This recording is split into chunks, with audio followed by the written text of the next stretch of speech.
Magandang araw, Sir Wilbur po, at your service.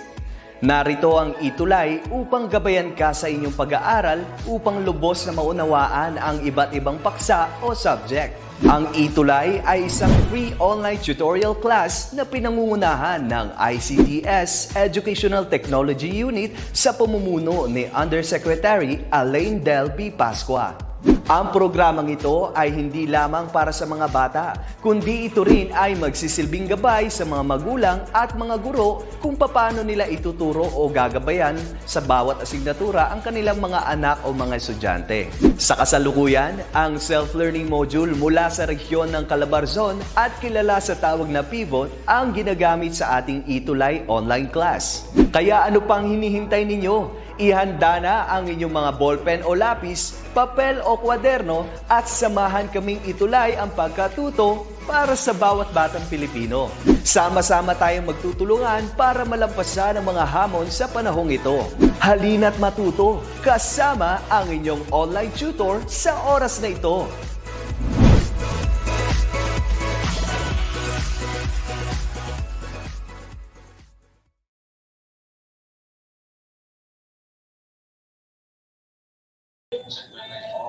Hello po, good morning.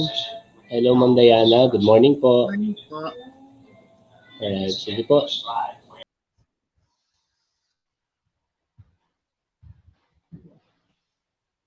Okay, good morning everyone. Here we are again and we are starting today the lesson for the fourth quarter. Last week, you had a tutor MC and tutor Marilis for PE and health. And today we are going to start with the fourth quarter for Music 8. I hope everybody is ready for this quarter's lessons for music. Again, I am Diana, or tutor Diana for Music 8. And we are going to have musical theater and festivals of Asia.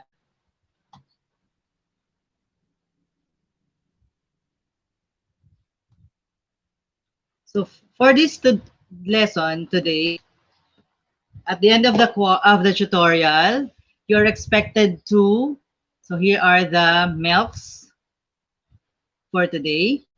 Identifies musical characteristics of selected Asian musical theater through video films or live performances. Next is describes the instruments that accompany Kabuki, Peking opera, and wayang kulit. Okay, so sa umagang ito, samahan niyo po ulit ako para sa ating lesson.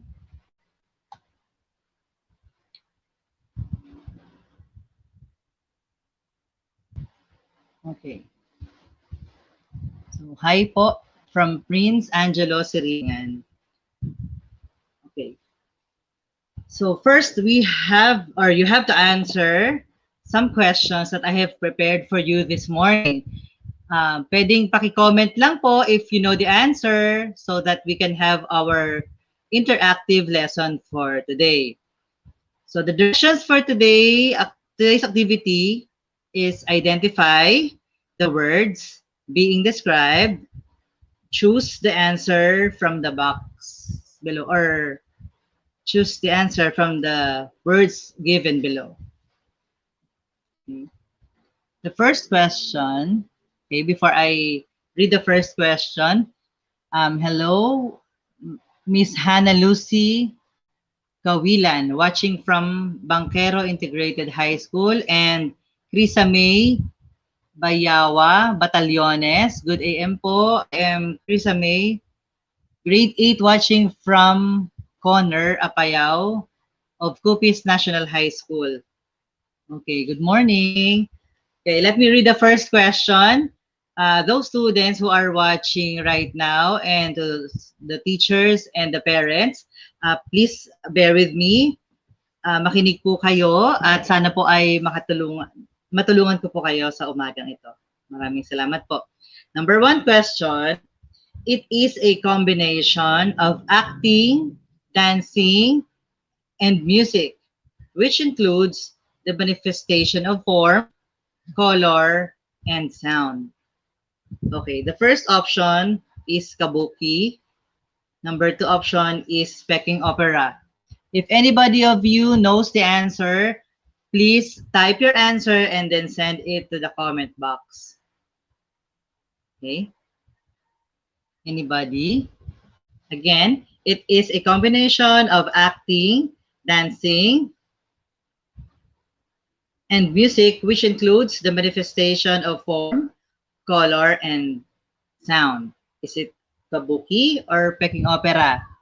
Okay, from Rochelle Alcaraz Atanasio, her answer is Kabuki.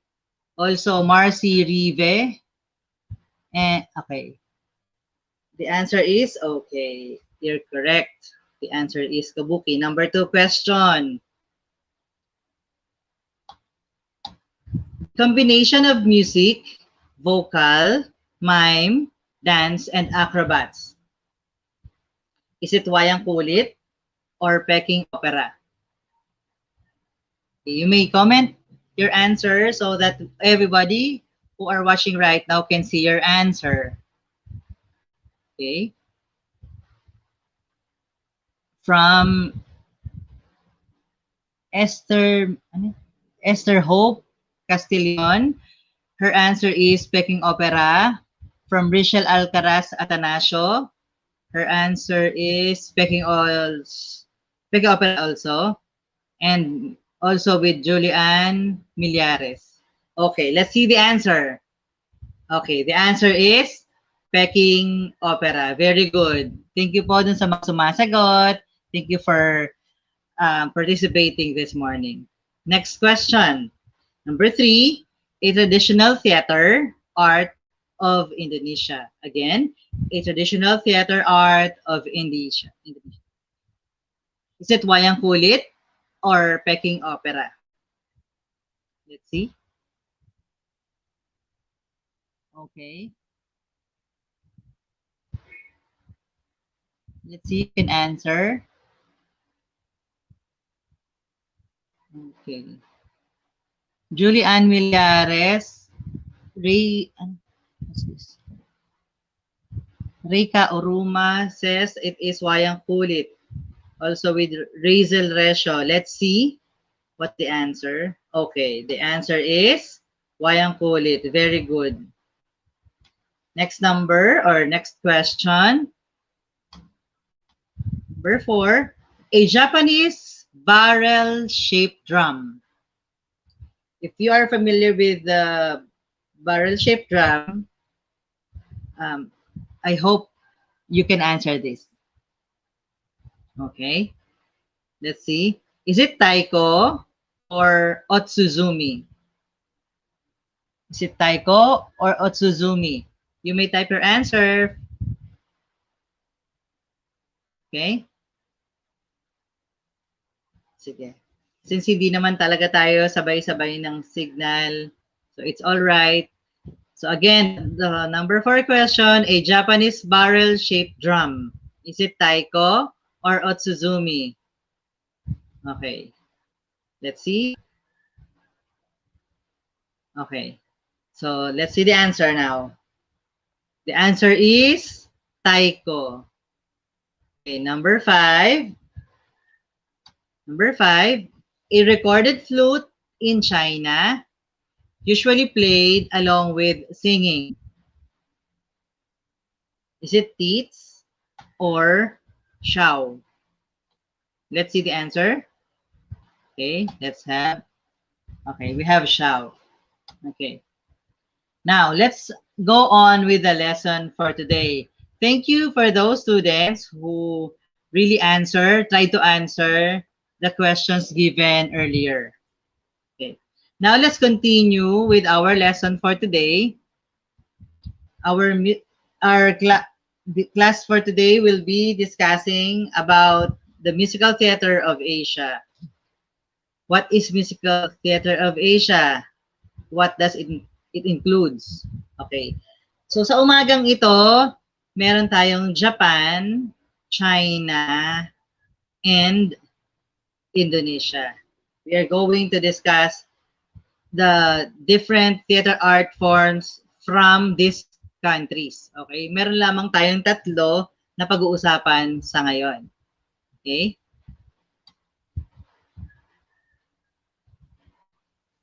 Okay. Let's have the first. So we have Kabuki. Kanina binanggit pala natin yan. Okay? So what is Kabuki? According to the readings, Kabuki is a classical form of Japanese dance drama. So it is a dance drama. Okay?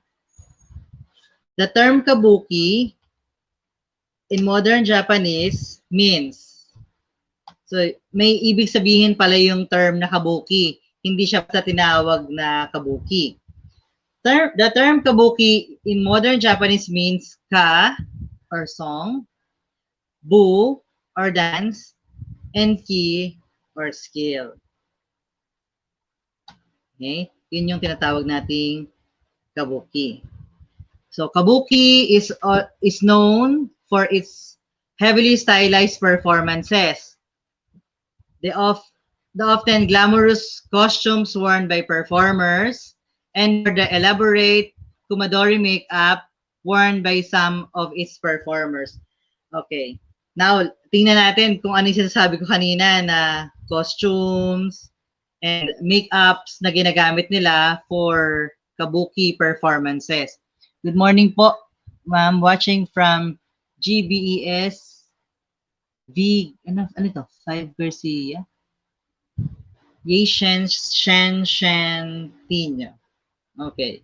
So here's the picture of a setting of a Kabuki performance. So yung costume nila, if you can see it clearly, napakaganda, napakagarbo, also with their makeup. Okay? So tawag dyan sa makeup na yan is kumadori.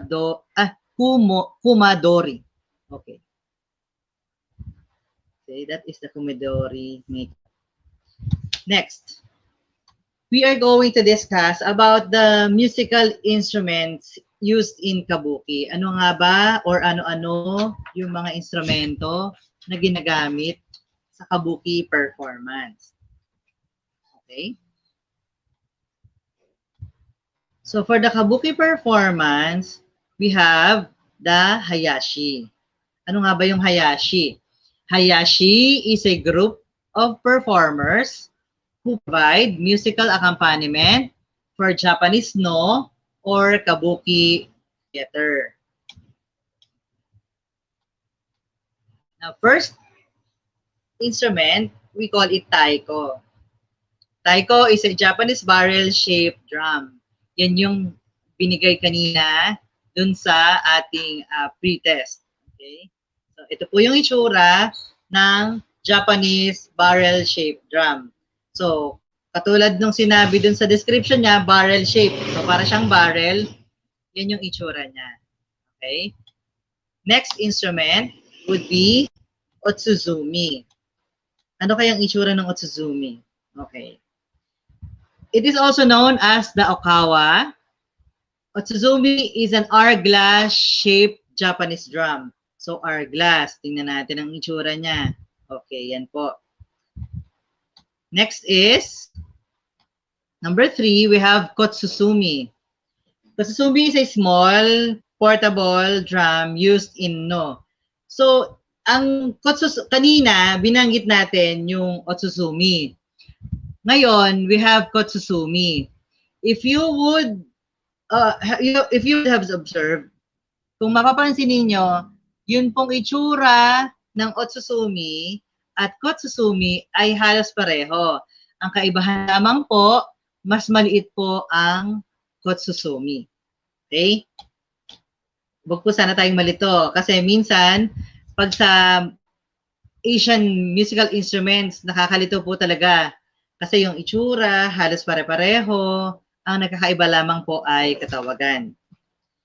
Next po is fuwe, the Japanese word for bamboo flute, and refers to a class of flutes native to Japan. So, ayan po yung sample ng fuwe or fu. Next po, okay, good morning, Rian Mendoza. Thank you for watching. We have the shamisen or samisen. Ano nga ba yung shamisen? It is a three-string traditional Japanese musical instrument derived from the Chinese instrument sanshan. Okay? Shamisen is played with a plectrum called bachi. So yung plectrum na ginagamit dyan, ang tawag doon ay bachi para patunugin ang shamisen or samisen. So ganito po ang itsura ng shamisen. Ito po, ayan po. Napakaganda, no? Kung titingnan natin, para ang linis-linis ng pagkagawa, tapos yung itsura ng body niya, parang box na wala na, ang kanto niya ay hindi naman ganun talas or katulis. And it has a very long neck. Okay, yan yung shamisen. Okay, now, so we are done with the Kabuki or the Japanese opera. Okay? Or the Japanese dance drama. Okay? Now we have Peking opera. Saan naman kaya nang galing to? Oh, let's see. Okay, good morning, ma'am. Grade 8, watching from Connor, Apayao. Okay, from Northern Connor District, Division of Apayao. Risa May Bayawa Taliones.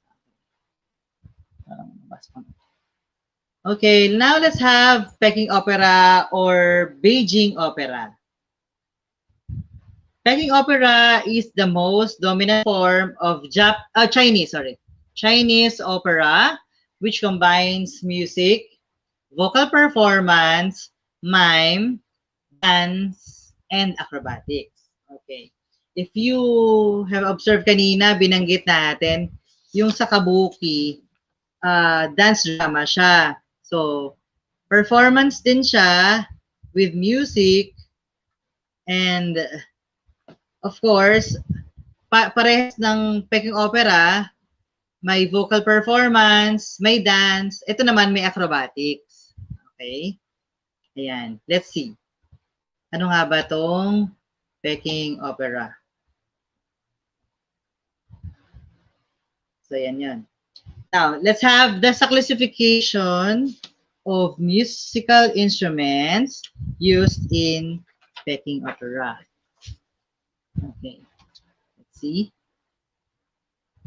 First is, we call it aerophones. Yan yung isa sa classifications. Okay? Kapag po sinabi nating aerophones, ano bang ibig sabihin nun? Okay, so ito ay classification kung paano siya tumutunog or tinutugtog. Okay? So, sinasabi dito, aerophones is a wind instrument. Okay? Ibig sabihin, siya ay pinatutunog sa pamamagitan ng hangin. Okay? So, blowing of air. Hinihipan siya. Okay? Kaya siya tinatawag na aerophones. Okay po? Next is, ito na po yung mga instrumento. The first one is states or cross flute. It is usually played along with singing. So, kapag daw tinutugtog ito ay kasabay ng awit. So, accompanist siya. Okay? Okay, good morning, Miss Eleanor Mandy. Watching from Tarlac Province. Okay, thank you for watching. Next instrument is called as Xiao. Xiao is a recorded flute, usually played along with singing, kaparehas ng teeth. So, accompaniment ang gamit niya for accompaniment. So, ayan po ang itsura ng Xiao. Also, an aerophone. Next, we have the sona. Sona is a trumpet that announces prosperous occasions like victories, good news, etc. Ito naman po yung itsura ng sona. Okay, so since it announces prosperous occasions, for sure, ang tunog nito ay malakas. Okay? So, ayan po. Next po, we have another classification called chordophones. When we say chordophones, the instruments is sounded by or through plucking, bowing, or striking stretched strings. Ibig sabihin, ang chordophones ay string instrument. Kinakalabit or bowing, kinakalabit or plucking, and then bowing, hinahagod, or striking stretch strings. Yun po yung tinatawag nating chordophones. Ano-ano po yung mga instrumento na kabilang sa chordophones? Number 1, we have the huchin, or the two-string violin-like instrument that is held upright against the knee. So, nakatayo. Dalawa lang daw ang strings niyan. Buchin is also a true-string violin-like instrument that has that has more graceful sound. So, yan po yung tinatawag nating buchin. Next. Okay, we have the yuchin or the four-stringed moon guitar. Kanina, binanggit natin yung huchin and buchin. It has 2 strings and it is a violin-like. Ngayon, yung yuchin, it has 4 strings and it is compared to a guitar. So magkaiba po yun ha, wag po tayo lilito. Number 4, we have sanshen, a 3-string instrument.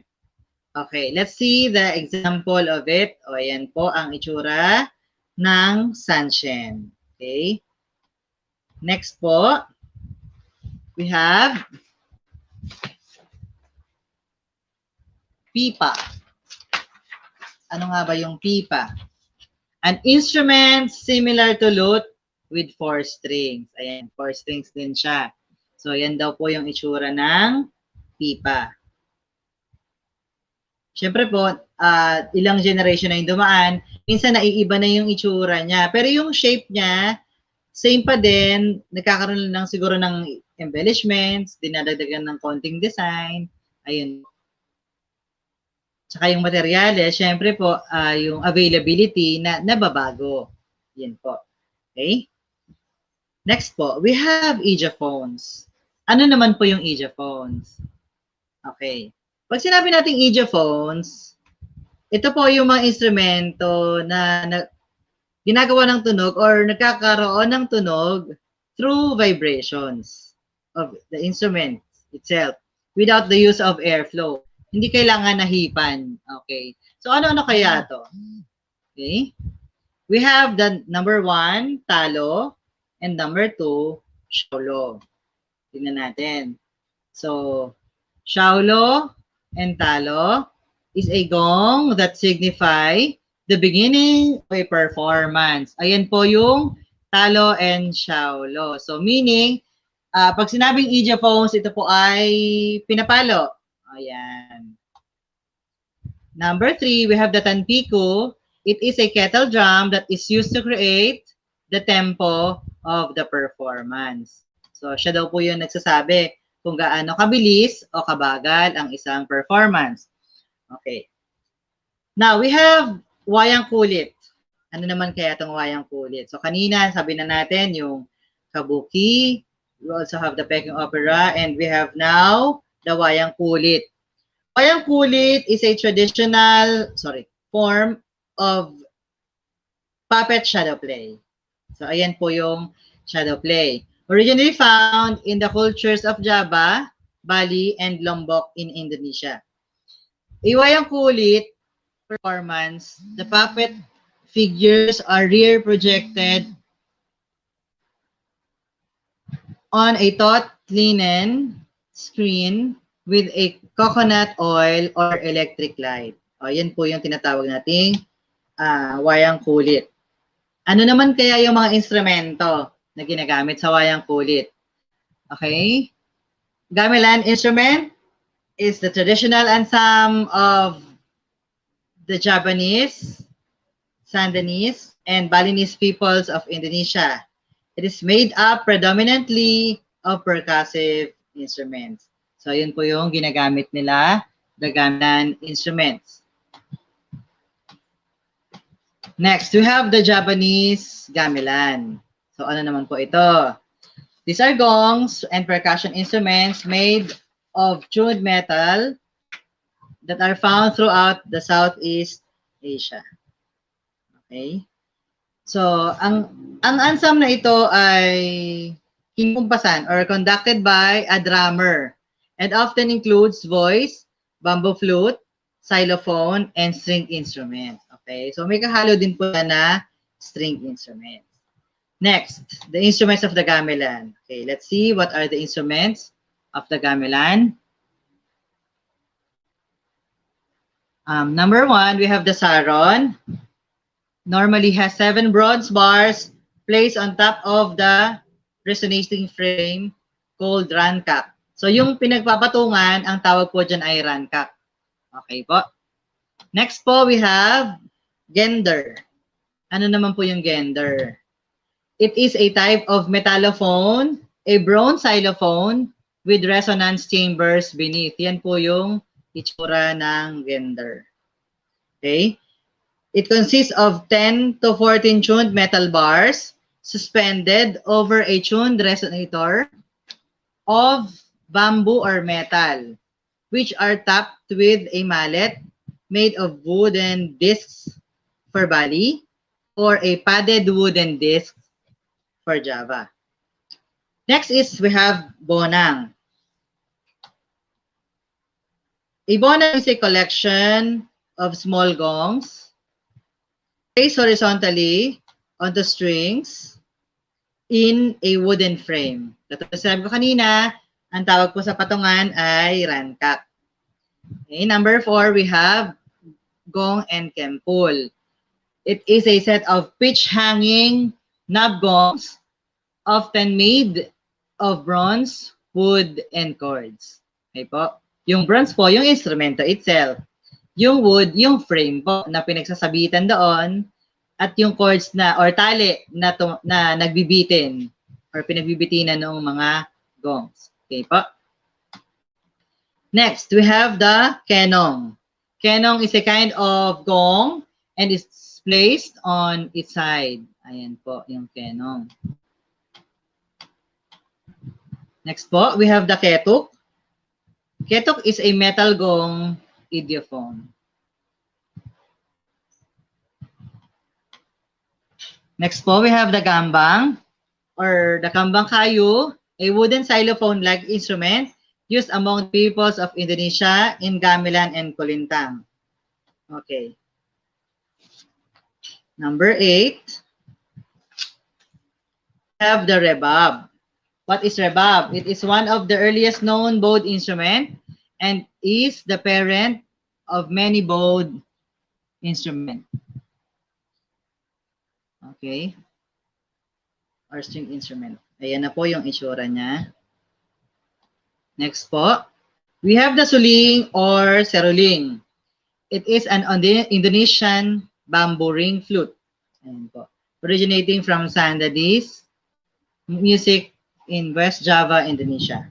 Okay. Sa Pilipinas, meron din po yan. Okay. Next, we have kendang or gendang. It is a two-headed drum used by peoples of Indonesian archipelago. Yan po yung gendang. Okay po. Next, we have the last but not the least, the jelempong. It is a zither of 13 double strings. Okay, yan po yung tinatawag na jelempong. Okay. For our activity for today, here are the materials that you need. So we are calling the activity for today as Kabuki time. Okay. We need plastic bottles. Okay. Plastic bottles like this. Okay. Spoon and fork. Bamboo sticks. Kung wala po kayong bamboo sticks, you may use pencils like this, and empty soda can. Okay. For your performance rubrics, here is the guide for you. You can have the excellent or 4 points. Always demonstrates understanding of appropriate physical appearance for forming and connecting with the audience to convey the message. Good or 3 points usually demonstrates understanding of appropriate physical appearance for performing and connecting with the audience to convey the message. Fair or 2 points sometimes demonstrates understanding of appropriate physical appearance for performing and connecting with the audience to convey the message, or needs improvement, or 1 if rarely demonstrates understanding of appropriate physical appearance for performing and connecting with the audience to convey the message. So here's your activity. Ito po yung gagawin ninyo, okay? Sa table, nandiyan na po nakalagay. If you can see, meron tayong 2 columns, meaning there are 2 measures. These are the rhythm or rhythmic patterns for the Kabuki accompaniment. For the plastic bottles, you are going to play the 2 quarter notes each measure. For the bamboo sticks, so for example, this is the plastic bottle. So we have, okay, 1, 2, 1, 2.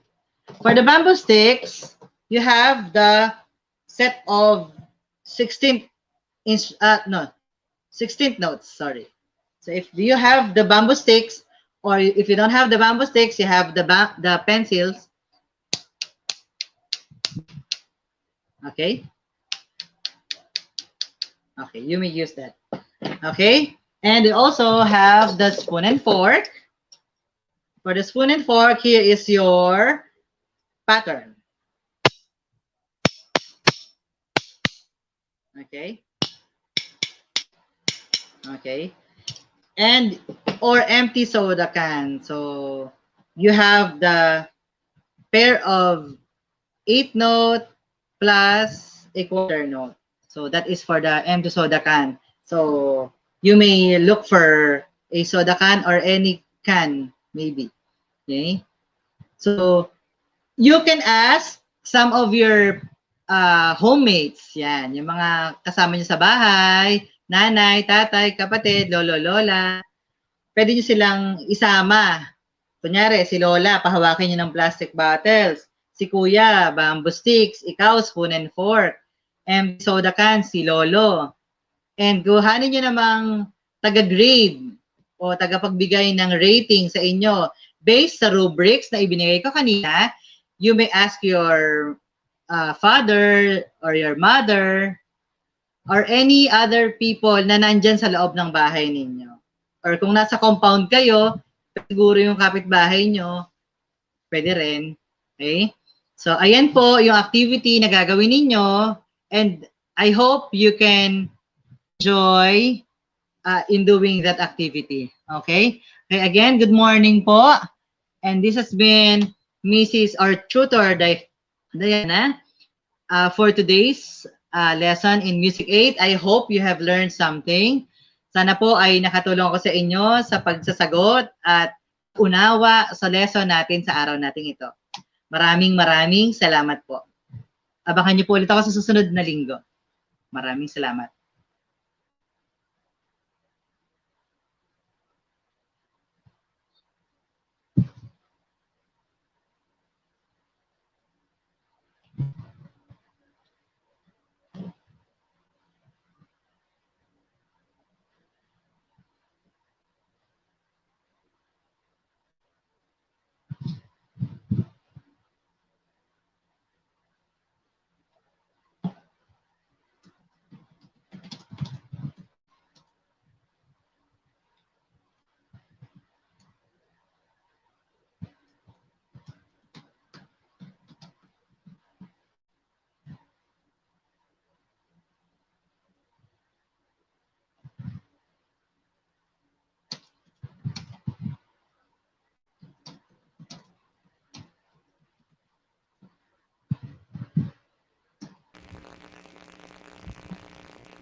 Hello? Hello? Hello po.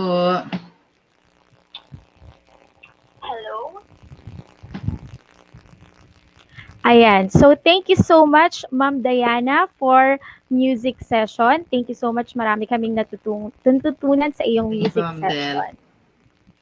So, actually, there's a similarities between music and arts topic. Mapapansin niyo yun mamaya habang nagpapatuloy tayo sa ating arts session. The only difference is in music, it focuses on the instruments. Obviously, because it's music subject. And dito naman sa arts, magkakaroon tayo ng mga ilang pag-uusapan natin ng mga meaning of colors, ang mga roles and characteristics ng mga performers in theater art. So I hope na ready na ang lahat. Performers in theater art. At binabati ko syempre ang lahat ng magandang umaga. Syempre, good morning sa lahat ng mga teachers, sa mga parents na nag-guide sa kanilang mga anak. Of course, na nakakapanood din ng ating ETUlay online tutorial. And of course, sa mga students, lalo na sa mga grade 8 students natin. Specifically, binabati ko ng magandang umaga ang mga students ko from Quezon Science High School. Good morning sa inyong lahat at binabati ko ng isang masining na umaga. Lahat tayo, isang masining na umaga sa inyong lahat. Alright, so welcome sa ating ETUlay online tutorial ng Arts 8. Tayo po ngayon ay nasa quarter 4 na at ang i-discuss ko is the topic from week 1 which is about festivals and theater arts. At tayo muna ay magpo-focus sa theater arts ng China. Alright, so allow me to read these objectives. In quarter 4, week 1, at the end of the session, you will be able to first identify the festivals and theatrical forms celebrated in China, Japan, Thailand, and Indonesia. The second one, explain the history of the festival, its theatrical composition and evolution, and also describe how the townspeople participate and contribute to its festivity and gaiety.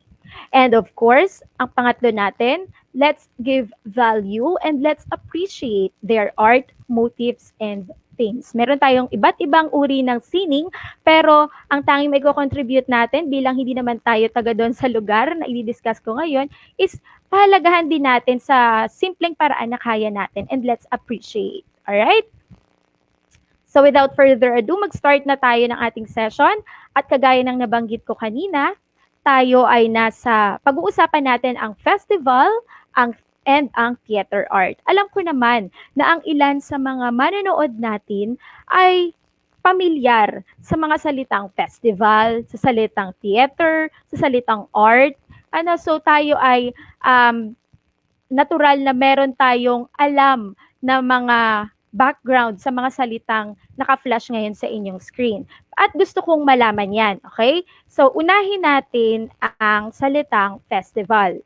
Question ni ma'am, ano ba sa tingin ninyo ang mga any words na naka-associate or pwede nating i-connect sa salitang festival? Sige nga, let's see. Pwede nyong i-type at i-send dyan sa ating comment section. Tingnan natin na ano-ano kaya ang mga pwede nating i-connect sa word na festival. Sige, sa mga viewers natin, pwede kayong mag-type dito sa atin at makikita ko naman siya dito. Alright?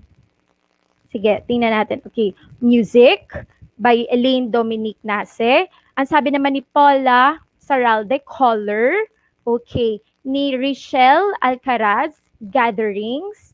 Sabi din ni Elaine, it's dance. Alright. Actually, walang, itong lahat ng mga sinabi nyo ay food, of course, costume, colorful costume, celebration. You are all correct. And of course, si ma'am, meron ding associated dito sa word na festival. Ang first, carnival. Ayan. Kasi, sobrang saya din sa carnival. Celebration. Ayan, kagaya ng sinabi ninyo, celebration po. Ayan. Thank you sa mga nagre-respond. Fest.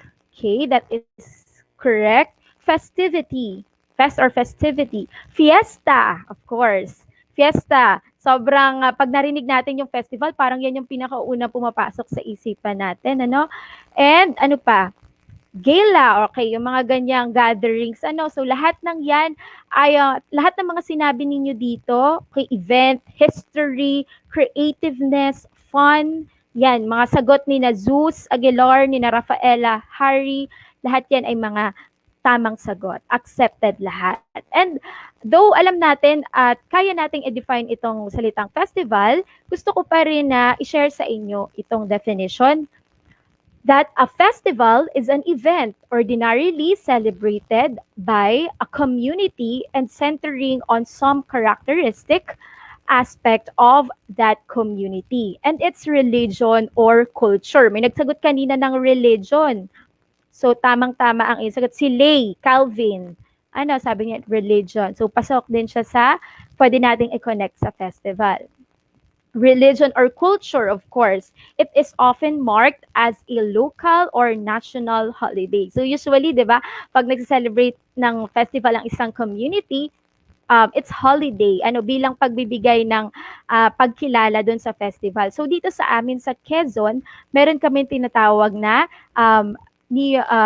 meron kaming Niyog-Yugan Festival. Ano, so yung Niyog-Yugan Festival, so Niyog and Yugyog, which means yung dance o pag-indayog, and yung Niyog kasi mayaman ang Quezon sa ang Quezon province sa mga coconut trees. So yun yung sineselebrate namin. Isa sa aming mga sineselebrate. And of course, bawat lugar sa Quezon ay meron ding iba't ibang festival sa bawat lugar. Okay?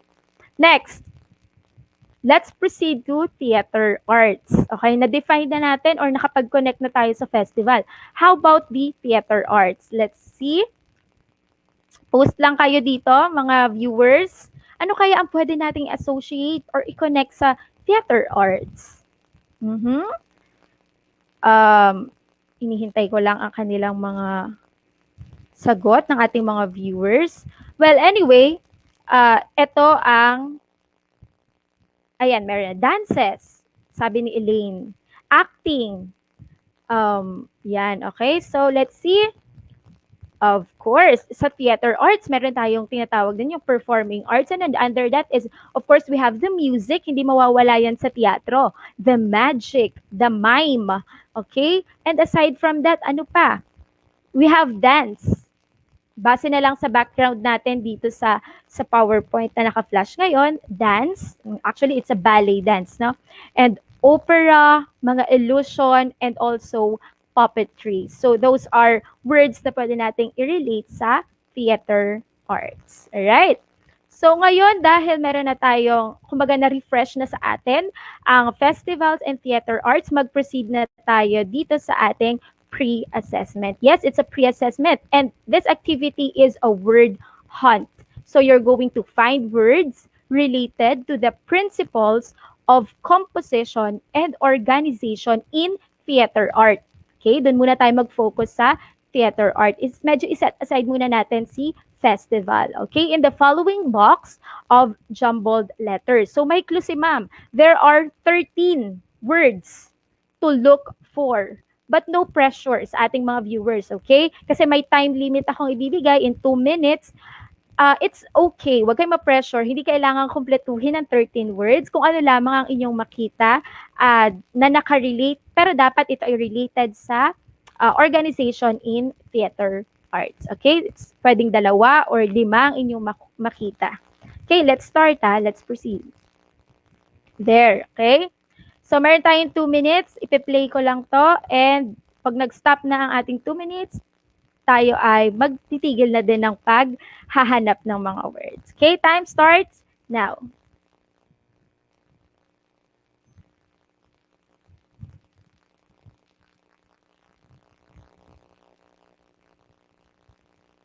Okay, maaaring yan ay pwedeng diagonally, horizontally, pwedeng vertically. Yan. So, lahat ng mga lines na pwedeng patunguhan or directions na pwedeng paglagyan ng bawat letra ay ating titingnan. Okay? Maging mabusisi tayo sa paghanap ng mga salita na nakakonect pa rin sa ating theater arts. Ayan, ang dami nang nag-comment, marami nang nakakakita. Merong nagsabi ng movement, sabi ni Zarina, movement, sabi naman ni Aliana, harmony, and si Cheska, balance.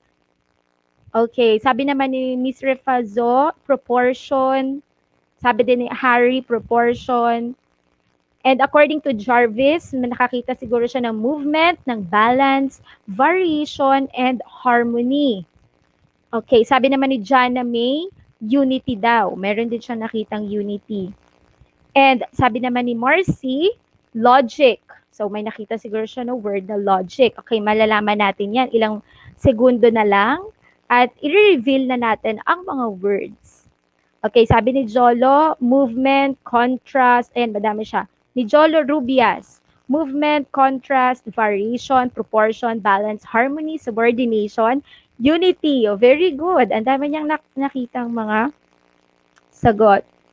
Okay, si Johnson Alvarez, ang dami din niya nakita. Okay, dynamism, according to Richelle Alcaraz. Okay, let's see ha, malalaman po natin. At ilang segundo na lang ang natitira. And 2, 1, 0. Alright. So, dito tayo sa bigger. Yan, dito tayo. Okay? So, let's see kung tama ang inyong mga nakitang salita. Kung siya ba talagang connected dito sa theater arts na pinag-uusapan at pag-uusapan natin ngayong umaga. Okay, the first one, kung may nagsagot ng variation at marami akong nakita, you are correct. Okay, variation. Next, plot. Hindi ko sure kung may nakakita ng plot. Okay, kasama siya. Next, we have the, of course, proportion. Kung nakikita nyo, may red line dyan. Horizontally siya, it's proportion, nakalagay. Next, okay, sa lower part, horizontally din, it's movement. Okay, tama sa mga nagsagot ng movement. Next is logic. Okay, may nagsagot kanina ng logic. That is correct. Alright? Next, we have the contrast. Okay, nandito siya sa mid part. Contrast, okay siya. Next is, okay, dynamism. Kasama din siya. Andito naman siya, vertically naman ang kanyang position. Next is balance. Sabi ko natin balance. Okay, balance, ito siya, sa ibaba ng logic. Next, subordination, sa lower part. Kasama ang subordination. What else? Harmony, of course, kasama si harmony. And focus. Okay, focus, kasama siya. And selectivity. Hindi ko sure kung may nakakita ng selectivity kasi pabaliktad siya, no? So, yung S niya nag-start pabaliktad. Y yung nauna. So, Y papunta sa S. So, baliktad. Pero ando siya sa upper part. Horizontally din siya. So, it's selectivity. Then, unity. Ayan. Ano ba? Wala na. Okay. So, congratulations sa lahat ng mga nakakuha ng mga tamang sagot. Ayan, shout out sa mga mahuhusay natin at very active na students na nagpa-participate. And now, dahil dyan, bigyang diin naman natin, i-unlock natin yung ilan sa mga very important words na nandun sa jumbled letters kanina, sa last activity natin. So, here is the instruction. It's very easy. You're just going to rearrange the letters to unlock the words being defined below. So, let us answer the first question. Okay, doon muna tayo sa first question, ha? First question, a marked difference between two or more things placed side by side for dramatic effect. So, ano kayo, para ma-attain yung dramatic effects sa theater arts. So, syempre, ang sagot ninyo ay, ayan, may sagot na agad sila. Very good talaga. So, first is, if your answer is contrast, you are correct. Okay? Next, Number 2, in music, blank is a formal technique where material is repeated in altered form. So altered, yung palit, ano. So ano kaya ito? Variation. If your answer is variation, you are correct. Julie Ann Millares, you are correct. Variation is her answer. Number 3, it is known as the harmonious relation of parts to each other. If your answer is proportion, you are correct. Okay, tingnan natin kung tama sila. Okay, Marcy, tama, proportion. Next, number 4, the order of events as the author constructed the play. If your answer is plot, let's see. Yes, si Razel Resho, her answer is plot. You are correct. Number 4, movement is the correct answer. So, movement where actors move on the stage, a physical methods actors use to help with characterization. So, para maipakita nila yung character nila, they have to move. Kailangan may movement na kasama para maipakita, bukod doon sa kanilang costume, doon sa kanilang physical appearance, of course, movement is very important in theater arts. Okay? Okay, now let's explore. This activity is misconception check. Okay, let's check ha. Ang isasagot ninyo is are true, art true, or are false. Okay? Are true ang inyong isasagot kung kayo ay sang-ayon dun sa naka-flash sa screen. Kung sa tingin nyo, match yung caption at yung picture. So, are true ang sasagot nyo. Pero kung sa tingin nyo ay no at hindi kayo sumasang-ayon doon, parang may something wrong doon sa naka-flash, are false ang inyong itatype. Okay? I think you are all ready. Lahat ng viewers natin ay ready na dahil napaka-active nila. And thank you for that. Okay, this is the first one. Ano kaya ito? Are true or are false? Let's see. And let's wait para sa mga sagot ng ating viewers. Ayan. Yan bang picture na yan ay ang nagpapakita ng ibong Adarna? Okay, tingnan natin kung are true or are false. Okay, may sumagot na. Si Rafaela Irish Harry. Ang sagot niya ay are true. And let's see. Okay, you are correct. Madali naman ito. Na ito ang ating isa sa pinakamadali din nating question na ito ay ibong Adarna, yung picture na naka-flash sa inyo ngayon. So, that is are true. Okay. Okay, next. Okay. Yang kayang naka-flash na yan na picture ay ang Kodo Taiko Festival ng Japan. Tingnan natin.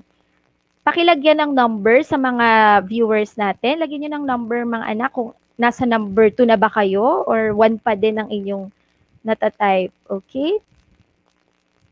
Tingnan natin. Alright, may nagsasagot na ng according to Jenna Carla Esguera, it's are false. And also, sabi din ni Angel Faith Ilaga, number 2 is are false. Let's see. Okay, if your answer is are false, you are correct because the picture is the Lantern Festival of Thailand. Okay, so that is the beautiful Lantern Festival of Thailand. That is are false. Hindi yan Kodo Taiko Festival. Next. Let's see, itong ating makulay na nakikita ngayon sa ating screen. Ito ba ay ang Bali Dance Festival ng Indonesia? Tingnan natin kung ano ang idea ng ating mga viewers dito sa number 3. Ito kaya, ayan, may sagot na si Richelle Alcaraz Atanasio. Ang sagot niya, number 3, are false. Ang sabi naman ni Julian, are true. And according to Maria Clarice Angela Juarez, number 3 is are false. Okay, tingnan natin. Alright, so it's our falls. Okay? Our falls because it's our very own Ati-Atihan Festival ng Pilipinas. Okay, it's a very colorful. Papansin niyo yung mga mukha, yung mga faces ng mga tao na nandyan sa picture. Ano, so meron silang black yung kanilang face. And then, yan. Yan ang simbolo ng ati-atihan. Okay? Yung mga white na painted white na nandyan sa kanilang mukha. And of course, the colorful costumes. Okay? So, it's our falls. Hindi siya belly dance festival. Next, number 4. Ang pinapakita kaya sa picture na ito ay ang Nang Shadow Puppetry ng Thailand. Tingnan natin. Base sa mga reaksyon ng ating viewers at sa kanilang ideas kung ito kaya ay Nang Shadow Puppetry. Okay.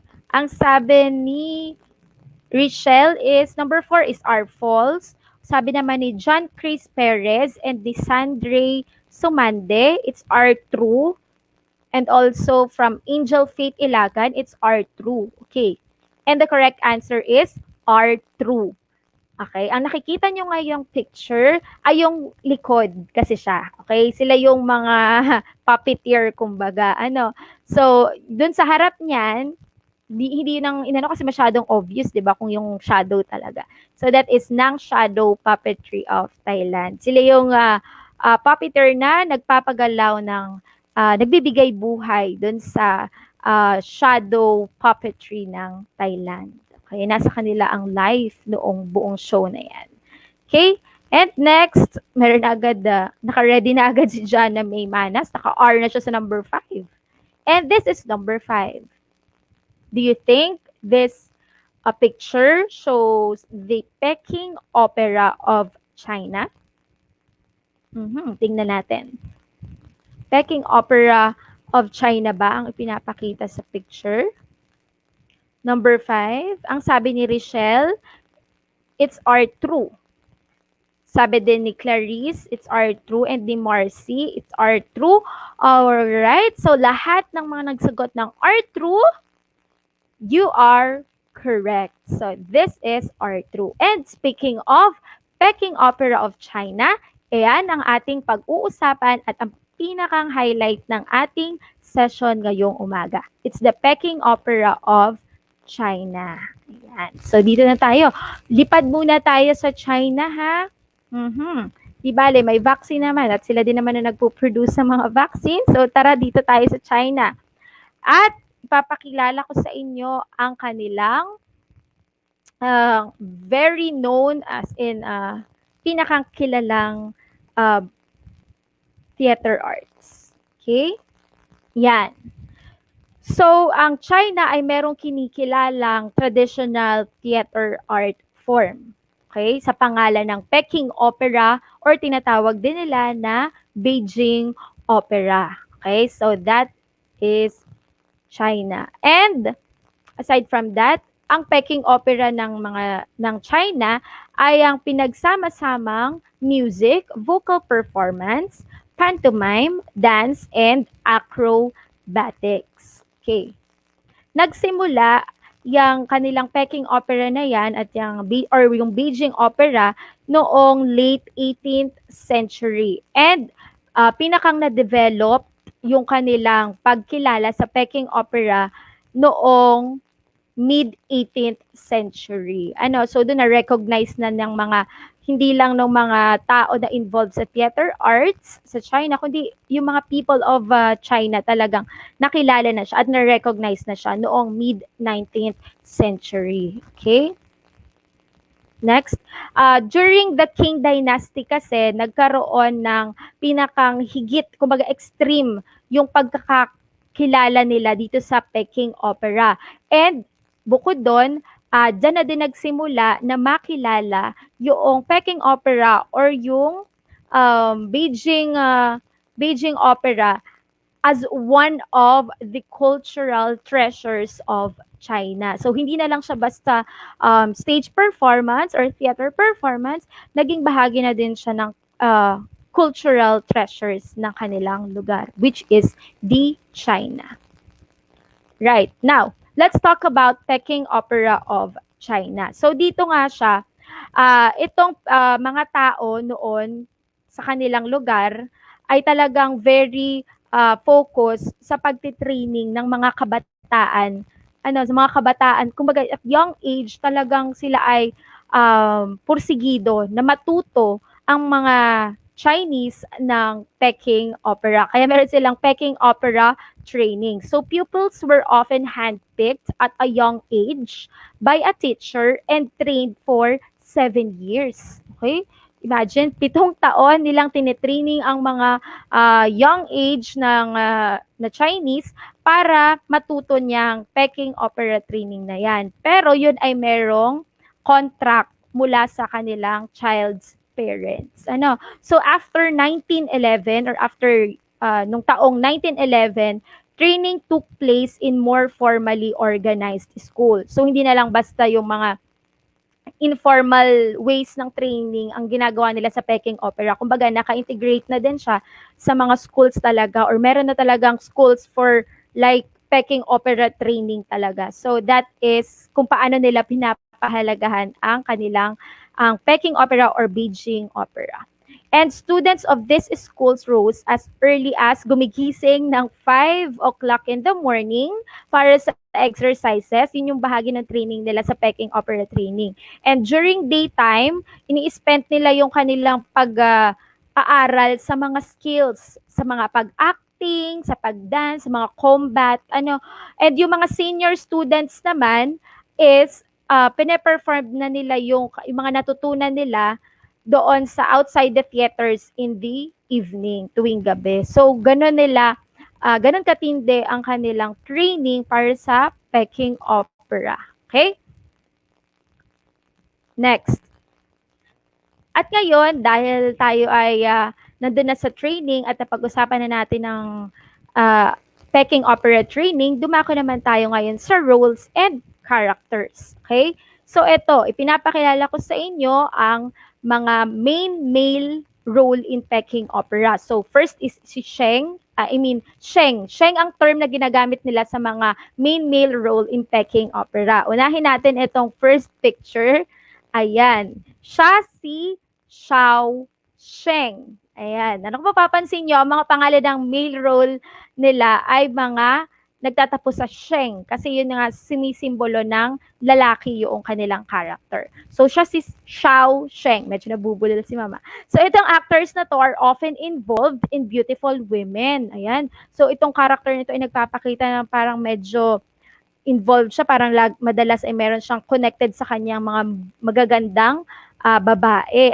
Kasi siya ay handsome and young image. Yun ang pinoproject ng character ni Xiao Sheng. Bata, guwapo. Ayan, kagaya ng mga viewers natin ngayon, for sure, marami ditong Xiao Sheng. Maraming Xiao Sheng dito, bata at mga guwapo. Alright, next, ito naman ang kilalanin natin, the second character. So, si Wu Sheng or Wu Sheng. Si Wu Sheng naman is a martial character for roles involving combat. So, obvious naman siya sa picture, no? Siya ay martial character. They are highly trained in acrobatics and have a natural voice when singing. So, ang mga kinukuhang actors dito ay talagang may natural voice quality. Kumbaga talagang may talent sa pagkanta. Okay? Next is Lao Sheng. Okay? Ang Lao Sheng naman is a dignified older role. Okay? These characters have a gentle and cultivated disposition and wear sensible costumes. Ayan. Madali naman siyang tandaan eh. Si Xiao Sheng is young and handsome character. Si Wu Sheng is yung related sa martial and combative skills. Yun siya. And si Lao Sheng naman is yung dignified older role. Okay? Matandang role siya yon. Si Lao Sheng. Okay? And now, let's proceed naman sa female. Dan ang tawag nila, Dan. Dan refers to any female role in Peking Opera. Okay, at pinapakilala ko sa inyo si Lao Dan. So para siyang si Lao Sheng.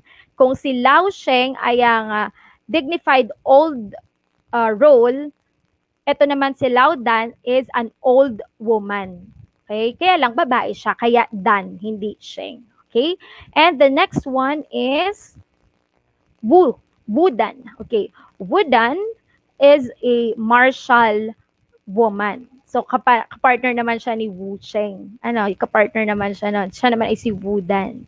And last, dito sa picture na to, ang last natin is Dao Madan. Okay, si Dao Madan naman are young female warriors. Kung mapapansin nyo, meron pa rin siya ditong ang tawag dito, kumbaga ay parang may aparatus pa din siya dito at yun yung kanyang, kasi siya ay warriors. Batang warriors. Batang babaeng warriors. Alright, next. Another characters mula sa female role ay si King Yi. Okay. Si King Yi naman is a virtuous and elite woman. Okay? Pag sinabi natin, virtuous siya yung decent, isang, kumbaga siya ay membro ng isang mayamang grupo sa kanilang bansa. So, yun ang pinoportray ni King Yi. Okay? Elite woman. Ayan. Next is si Wadan. Si Wadan are vivacious and unmarried women. So, vivacious siya ay very active, energetic, very lively. Yun ang character niya. Yun ang ipinoportray niya. At siya ay unmarried women. Okay. Next. Ito naman yung mga additional na characters na sa Peking Opera. Unahin natin si Jing. Ayan si Jing. Si Jing is a painted face male role who plays either primary or secondary roles. So this type of role entails a forceful character, which means that a Jing actor must have a strong voice and be able to exaggerate gestures. So yun ang mga kinukuha nilang actors kapag para sa Jing character. Dapat malaki ang boses. Dapat kaya niyang i-exaggerate or bigyan ng overacting yung kanyang mga gestures. So that is Jing. Okay? And last is si Xiao. Xiao or Chu. Okay, but I think it's Xiao. Okay. Xiao is a male clown role. So, alam naman natin ang clown, di ba? So, nagpapasaya siya. So, payaso in Tagalog. So, the Xiao usually plays secondary roles. So, hindi siya nagiging primary, unlike si Jing na nagiging primary role siya. Pero si Xiao pang secondary role siya, whose name also means ugly. Yun din yung isang meaning pala ng pangalan niya. It means ugly. It reflects the traditional belief that the clown's combination of ugliness and laughter could drive away evil spirits. So yun naman ang role niya. Kaya meron tayong clown dyan sa Peking Opera. Kasi naniniwala sila na yung ugliness niya and yung laughter niya ay nakakapagpaalis ng mga evil spirits. Okay, so yan ang mga roles and characters ng Peking Opera. Mga main characters. Okay? Now, sa Peking Opera, meron din silang visual performance elements. Okay? Peking Opera performers utilize 4 main skills. So, ito yung mga 4 main skills na nade-develop sa Peking Opera performers. So, yung sa song or sa paraan nila ng pagkanta, yan yung mga visual performance. And of course, the speech, hindi yan mawawala. And then, dance acting, of course. And combat. Okay? Since dun sa mga roles and characters, meron talaga dong character na na siya ay magaling sa martial arts or sa combative skills. So that is the visual performance elements in Peking Opera performance. So song, speech, dance acting, and combat. And eto na, meaning of the colors used in masks, makeup in Peking Opera. Okay, so hindi naman lahat ay nasusuot ng mask. But kagaya ni Jing, yung isang character doon, na pinakilala ko sa inyo, nakasuot siya ng, siya ay nakasuot ng mask and sometimes yung mismong mukha niya ay pinipinturahan. So may mga meaning yung kanilang mga colors. So kapag gumamit ng red, meaning nun, nagpapakita siya ng devotion, courage, bravery, uprightness, and loyalty. Kapag black naman, it's roughness and fierceness. Kapag yellow, fierceness din, ambition, and cool-headedness. Kapag naman itong violet or purple, uprightness, sophistication, ayan, uprightness and sophistication. Ito namang reddish purple ay just and noble character. Kapag blue, loyalty and sharpness. Kapag white, dangerousness, suspiciousness, and craftiness. At kapag ka naman green, impulsive and violent and stubbornness. Yan, stubborn, matigas ang ulo. Ano? So, i-type nyo sa inyong sa comment section kung alin dyan yung mga colors na mga gusto nyo kung sakaling kayo ay gagawa ng Peking Opera mask. Ilagay nyo yung mga colors na gusto nyo. At Xiao Hualian is the petty painted face. So ito naman ay may design na may mga small patch ng chalk and dito sa ilong nila. So, yung mga clowns of traditional drama who wear this special makeup show a mean and secretive character. Ayan. So, yun naman yung Shawwalian. So, usually, ang nagsusuot niyan ay yung clowns. Or si Xiao. Okay? Male clown role. Okay. In general, si Peking Opera of China, so it is the most significant of all operas in China, and it has a richness of repertoire and a large number of famous artists that give it a profound influence in China.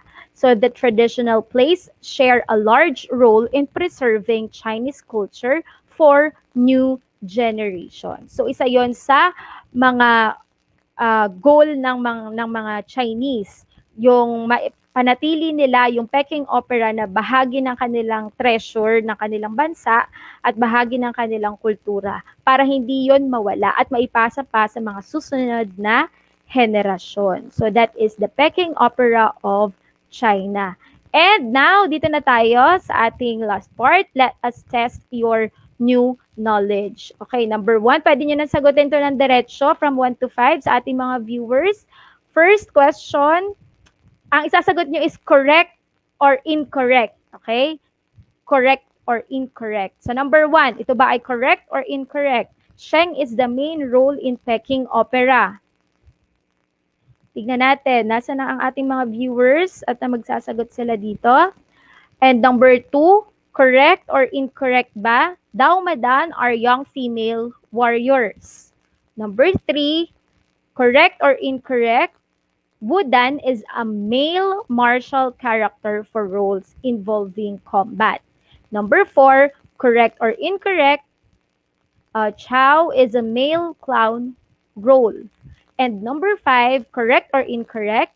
Green means loyalty and sharpness. Okay, ayan, may mga nagsasagot na. Thank you dito sa mga nagpa-participate pa din. Ang sagot nila sa number 1 is correct. Okay, if your answer is correct, you are correct. Ayan. Number 2, the answer is also correct. Number 3, tama si Paula Saralde. Number 3 is incorrect. Okay. Next, kasi yung number 3 kasi yan ay dapat yan ay si Wusheng, hindi si Wudan. Kasi ang Dan ay female, pero ang sabi dito ay male. Okay, kaya siya naging incorrect. And the number 4 is si Xiao ang male clown role natin, correct? And number 5 is, ang sagot nila ay incorrect ni Jenna Esguera. Yes, number 5 is incorrect because the correct answer dapat dito, yung green, ay hindi dapat, kasi ang green ay nagpapakita ng impulsive and violent and stubbornness. Okay? So, thank you so much. That's all for this session. Thank you. Once again, I am your tutor, Lisel. And please, abangan nyo pa yung mga susunod na tutorial natin sa ETUlay. Thank you so much. Thank you for listening. Salamat sa pag-participate.